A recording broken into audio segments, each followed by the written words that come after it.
Chers amis, nous allons vivre maintenant ensemble le chemin de croix de Jésus. Ensemble, nous l'accompagnerons du moment de sa condamnation à sa mise au tombeau.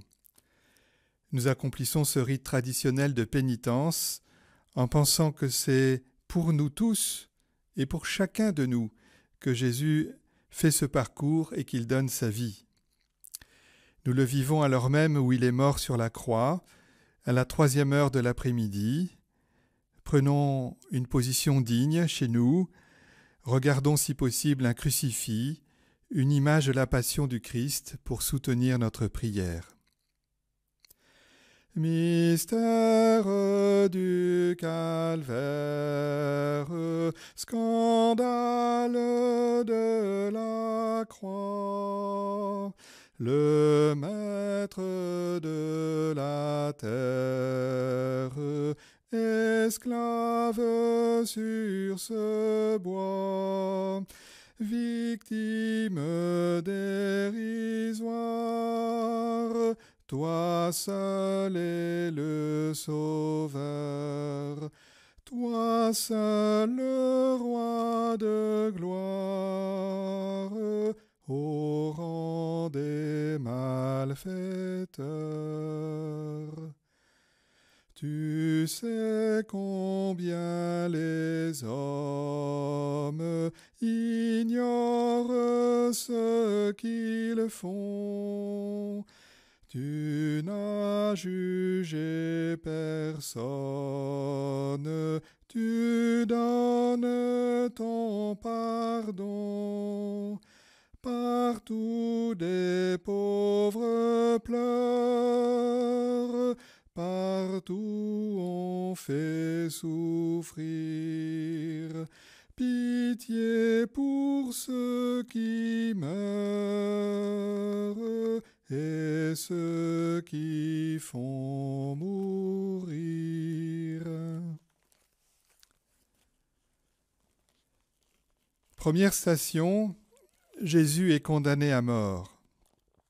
Nous lisons dans l'Écriture, Pilate, voyant que ses efforts ne servaient à rien, sinon à augmenter le tumulte, prit de l'eau et se lava les mains devant la foule en disant « Je suis innocent du sang de cet homme ».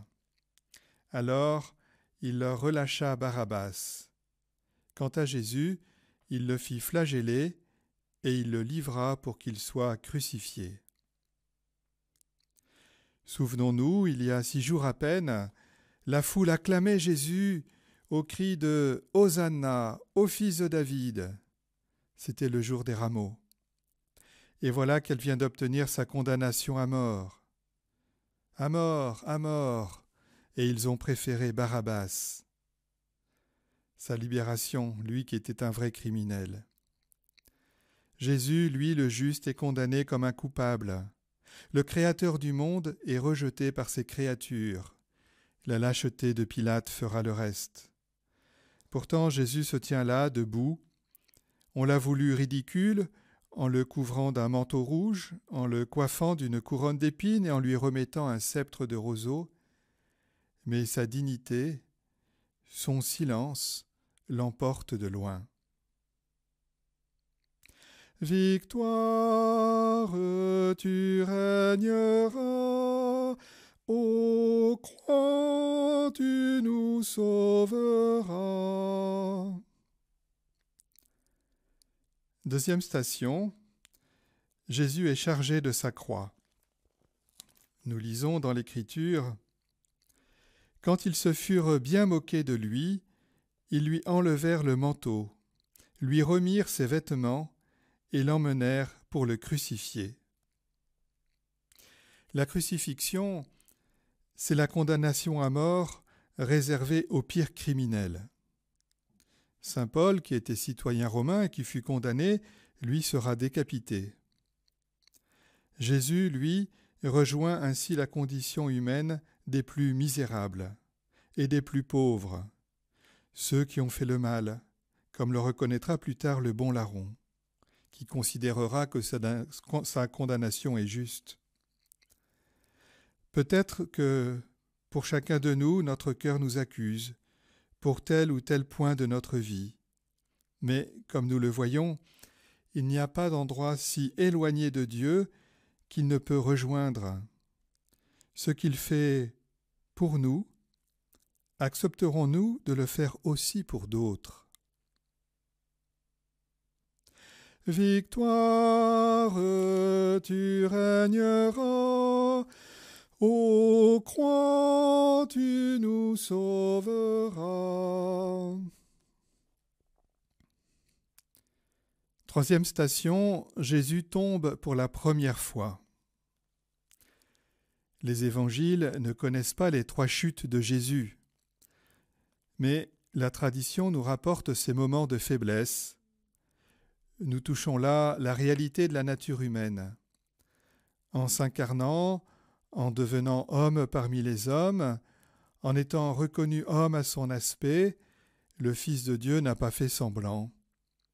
Il n'a pas usé de super pouvoir pour se sortir d'une mauvaise situation. Et l'on comprend qu'après la nuit de torture qu'il a subie, interrogatoire musclé, flagellation, coups, il ne pouvait résister au poids du bois sur lequel il va être crucifié. Et comble de cruauté, on l'oblige à porter le bois. Seigneur Jésus, prends pitié de nous lorsque nous tombons à cause de nos péchés, et donne-nous le courage de nous relever avec toi. Victoire, tu régneras, ô croix, tu nous sauveras. Quatrième station, Jésus rencontre sa mère. On ne sait rien de cette rencontre, mais on peut se douter qu'elle a eu lieu puisque Marie, sa mère, était là au pied de la croix. Nulle parole, sans doute. Aucune n'était nécessaire entre la mère et le Fils. Marie a totalement confiance en son Fils, même si elle ne comprend pas tout. Il faudra la résurrection et la Pentecôte. Elle a médité depuis longtemps toutes les paroles de Jésus dans son cœur. Jésus, quant à lui, n'ignore rien du glaive qui traverse à cette heure sa mère. Vierge Marie, tes enfants se tournent encore vers toi en ce temps d'épreuve et d'épidémie. Ton regard maternel nous suffit, pose-le sur les malades et les soignants, sur les personnes isolées et les mourants, sur les justes et les pécheurs. Je vous salue Marie, pleine de grâce, le Seigneur est avec vous. Vous êtes bénie entre toutes les femmes et Jésus, le fruit de vos entrailles, est béni. Sainte Marie, Mère de Dieu, priez pour nous pauvres pécheurs, maintenant et à l'heure de notre mort. Amen. Cinquième station, Simon de Cyrène aide Jésus à porter sa croix. Et nous le lisons dans l'Écriture, il réquisitionne pour porter sa croix à un passant, Simon de Cyrène, le père d'Alexandre et de Rufus, qui revenait des champs. Simon de Cyrène était connu des premiers chrétiens. On connaissait ses enfants. Vous savez, le père d'Alexandre et de Rufus.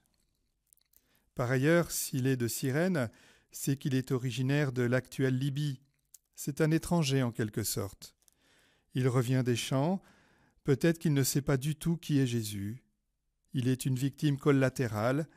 Il doit aider un condamné à porter sa croix. Être sollicité pour rendre service alors qu'on est fatigué, qu'on a autre chose à faire, nous savons tous ce que c'est. Ce n'est jamais au bon moment. Ce n'est jamais le bon moment. Pour Simon de Cyrène, cela a pourtant changé sa vie. Serait-il devenu chrétien et ami du Christ sans l'avoir accompagné dans ses derniers instants, sans l'avoir vu mourir pour chacun de nous? Cette rencontre a dû être déterminante dans sa vie. La rencontre de Dieu peut se faire ainsi dans les moments les plus inattendus. Donne-nous, Seigneur, un cœur disponible pour te rencontrer en chacun de nos frères. Victoire, tu régneras, ô croix, tu nous sauveras. 6e station, une femme essuie le visage du Christ. C'est une femme qui ne crie pas avec la foule. Elle ne hurle pas avec les loups. Elle sort devant tout le monde. Elle ne craint pas les soldats. Elle sait tout ce qu'elle doit à Jésus. Et sa reconnaissance lui donne tout le courage nécessaire pour faire le peu de bien qui est encore possible. Elle lui essuie son visage couvert de sang et de crachats. En récompense, Jésus lui laisse l'empreinte de son visage sur le tissu. Cette image, cette véritable icône du Christ deviendra le nom que prendra désormais cette femme, Véronique. Seigneur Jésus, apprends-nous à être fiers de toi. Apprends-nous à être de ton côté, même lorsque tout le monde se moque de toi. Seigneur Jésus, pardonne-nous pour toutes les fois où nous t'avons laissé tomber, où nous ne t'avons pas défendu. Victoire, tu régneras, ô croix, tu nous sauveras. 7e station, Jésus tombe pour la 2e fois. Écrasé par le poids de nos péchés, Jésus tombe une seconde fois. Le livre d'Isaïe le dit lui-même, ce sont nos péchés qu'il portait. Et voilà que Jésus, les 2 genoux, les 2 mains sont à terre. Il n'a pu retenir le bois de torture qui l'attend. La tradition chrétienne a gardé fermement ces images de la faiblesse humaine de Jésus, non seulement parce que c'est la réalité, mais parce que la conviction de la foi la plus profonde est que la puissance de Dieu se déploie dans la faiblesse. Nous connaissons autour de nous des hommes et des femmes, parfois des jeunes ou des enfants, qui se démènent sans compter pour soutenir leurs proches, leurs familles ou les malades dans les hôpitaux. Jésus l'a fait non seulement pour soutenir, mais plus encore pour sauver toute l'humanité. Seigneur Jésus, donne-nous ta force pour participer au soutien des uns et des autres, pour nous faire proches de ceux qui ont besoin de nous. Victoire, tu régneras, ô croix, tu nous sauveras. 8e station, Jésus rencontre les femmes de Jérusalem. Le peuple en grande foule le suivait, ainsi que des femmes qui se frappaient la poitrine et se lamentaient sur Jésus. Il se retourna et leur dit : « Filles de Jérusalem, ne pleurez pas sur moi, pleurez plutôt sur vous-mêmes et sur vos enfants. » Malgré sa détresse extrême, Jésus est encore capable de voir autour de lui ces femmes qui pleurent, ces femmes qui se lamentent sur lui. Cette attention pour lui-même ne l'intéresse pas vraiment. Sa vie, il l'a donnée. Il l'a fait et décidé à Gethsémani, pendant la dernière nuit. Et son désir, c'est d'accomplir la volonté de son Père. En invitant les femmes à pleurer sur elles-mêmes et sur leurs enfants, il les invite à reconnaître leurs propres péchés. Car si on a traité le juste en le crucifiant, qu'en adviendra-t-il des pécheurs ? Savoir pleurer nos péchés, c'est une grâce qu'il faut savoir demander à Dieu. Savoir regretter nos péchés, il faut le demander comme une grâce. Victoire, tu régneras, ô croix, tu nous nous sauvera. 9e station, Jésus tombe pour la 3e fois. Cette fois-ci, il est affalé de tout son long. Il mord la poussière, comme on dit. Il n'en peut plus. Cette 3e chute le rapproche inexorablement de l'ultime moment de la crucifixion. Il est allé au bout de lui-même. Non seulement il va au bout de sa confiance dans son Père, mais il va aussi au bout de ses forces. Comme il est écrit au moment du lavement des pieds, il nous a aimés jusqu'au bout. Dans tout amour vrai, il y a des moments où l'on a l'impression de se perdre pour l'autre, pour ses enfants, pour ceux que l'on soigne. Pourtant, ce sont ces moments-là qui nous rapprochent le plus du Christ, parce qu'on vit comme lui, et ce sont dans ces moments-là que la grâce du Christ peut nous aider à le vivre avec foi et même avec confiance. Victoire, tu régneras, ô croix, tu nous sauveras. 10e station, Jésus est dépouillé de ses vêtements. Après l'avoir crucifié, ils se partagèrent ses vêtements en tirant au sort, et il restait là, assis, à le garder. Dénuder le condamné, l'exposer dans sa nudité aux yeux de tous, était une manière de l'humilier plus encore si c'était nécessaire.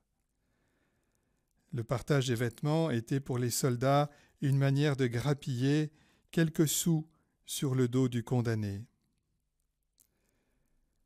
Cette pratique du dénuement, on l'a vu être mise en œuvre dans les camps de concentration, où on obligeait les condamnés à se dévêtir avant d'être gazés. À ce moment si particulier, Jésus se souviendra d'un psaume et il en fera sa prière que l'on entendra sur la croix. « Mon Dieu, pourquoi m'as-tu abandonné ? Je peux compter tous mes os. Ces gens me voient, ils me regardent. Ils partagent entre eux mes habits et tirent au sort mon vêtement. Mais toi, Seigneur, ne sois pas loin. Ô ma force, viens vite à mon aide. » Avec Jésus, sachons reconnaître les drames que nous traversons, mais aussi confesser notre espérance. Victoire, tu régneras, ô croix, tu nous sauveras. 11e station, Jésus est cloué sur la croix. Nous lisons dans l'Écriture, au-dessus de sa tête, ils placèrent une inscription indiquant le motif de sa condamnation. Celui-ci est Jésus, le roi des Juifs. Alors on crucifia avec lui 2 bandits, l'un à droite et l'autre à gauche. Jésus, le roi des Juifs, c'est ce petit panonceau qu'on trouve au-dessus de nos crucifix, in, ri, Jésus de Nazareth, roi des Juifs. Si le fait d'avoir des clous plantés dans ses mains et ses pieds est extrêmement douloureux, cela n'est pourtant pas la cause de la mort des crucifiés. La cruauté du supplice est d'obliger le condamné à tirer sur ses membres cloués pour pouvoir respirer et se faire souffrir pour vivre.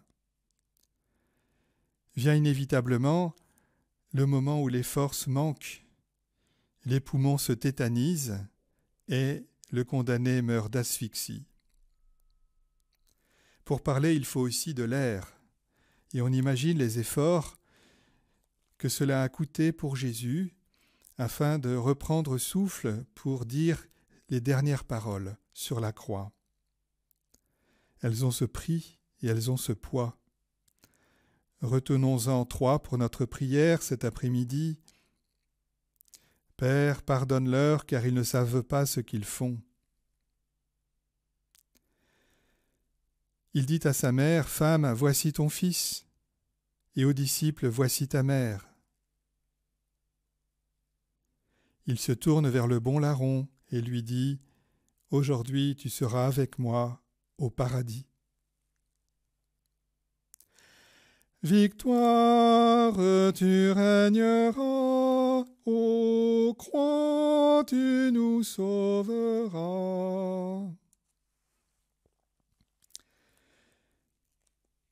Nous lisons ensuite dans l'Écriture, 12e station, Jésus meurt sur la croix. Jésus, poussant de nouveau un grand cri, rendit l'esprit. Voilà que Jésus meurt. Il ne fait pas semblant de mourir. Il perd toute maîtrise de sa propre vie. Il rend le souffle, il rend l'esprit, cet Esprit Saint qui nous sera donné au jour de la Pentecôte. L'auteur de la vie, le créateur de toutes choses, meurt et fait l'expérience de la mort. En Jésus, Dieu fait l'expérience de la mort. Cela devrait nous laisser sans voix et nous mettre dans un grand silence. Qu'est-ce donc que ce moment-là pour le Fils de Dieu, celui qui est Dieu lui-même, sinon de renoncer radicalement au rang qu'il a égalé à Dieu et de perdre toute maîtrise de sa vie en l'offrant radicalement à son Père. Essayons de garder avec lui, dans ce moment-là, quelques instants de silence.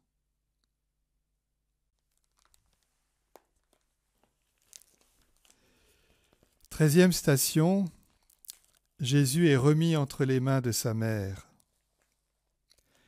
Nous connaissons tous ce moment de la descente de la croix.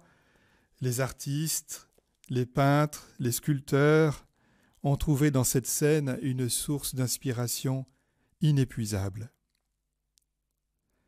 Nous connaissons certainement telle ou telle œuvre. Les personnages sont rassemblés au pied de la croix autour de Jésus. Marie, sa mère, bien sûr, Jean, le disciple qu'il aimait, Marie-Madeleine qui pleure sur Jésus, peut-être d'autres femmes, le pharisien Nicodème qui offre son tombeau et qui a demandé à Pilate de pouvoir l'y mettre. Pour ma part, la Pietà de Michel-Ange que l'on peut voir à droite en rentrant dans la basilique Saint-Pierre à Rome n'a pas encore achevé de nourrir ma prière.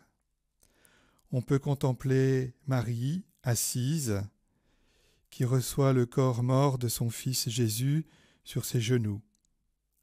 Elle l'accueille d'une main, et on sent tout le poids de Jésus à travers la trace de ses doigts dans la chair de son fils. Mais de l'autre main qui est restée libre, elle fait l'offrande de ce fils à Dieu son Père. Il y a là l'association de toute la douleur d'une mère et de toute l'espérance d'une croyante. Les œuvres d'art peuvent nous aider à dire la foi. Rentrons dans la foi de Marie. Je vous salue Marie, pleine de grâce. Le Seigneur est avec vous. Vous êtes bénie entre toutes les femmes, et Jésus, le fruit de vos entrailles, est béni. Sainte Marie, Mère de Dieu, priez pour nous pauvres pécheurs, maintenant et à l'heure de notre mort. Amen. 14e station, Jésus est mis au tombeau. C'est Nicodème le pharisien qui a offert le tombeau qu'il s'était fait creuser pour lui-même afin que Jésus y soit déposé. C'est un moment solennel, c'est le temps du silence de la mort, le temps aussi de l'espérance en attendant la résurrection du Seigneur, qui aura lieu dans la nuit de samedi à dimanche. Jésus connaît le sort de tous les hommes, de toutes les femmes, de tous ceux de notre humanité qui connaissent la mort, qui vont passer, comme on dit. Pendant ce temps, il ira chercher Adam, Ève et tous ceux qui attendaient le salut. Essayons de garder un esprit de recueillement dans nos logis, jusqu'à ce soir au moins, où nous vivrons le temps de la Passion, l'office de la Passion. Et chantons le dernier couplet de cet hymne magnifique du mystère du Calvaire, dans lequel nous sommes entrés tout au long de ce chemin de croix. Afin que vienne l'heure promise à toute chair, Seigneur, ta croix demeure dressée sur l'univers, sommet de notre terre, où meurt la mort vaincue, où Dieu se montre Père, en nous donnant Jésus.